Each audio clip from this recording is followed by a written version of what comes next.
ఇప్పుడేమో మంచిగా ఎండలు దంచి కొడుతున్నాయి.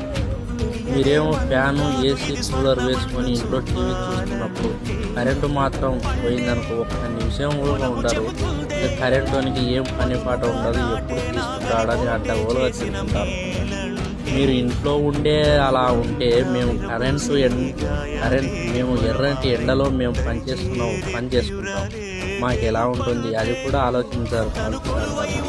ఎక్కడ ఏ బ్రేక్ డౌన్ అయినా, ఎక్కడ ఏ లైన్ కట్ అయిందో ఆ ఎర్రటి ఎండలో స్తంభాలు ఎక్కుతుంటే అవి కాల్చుంటే మాకు ఒక బాధ ఉంది.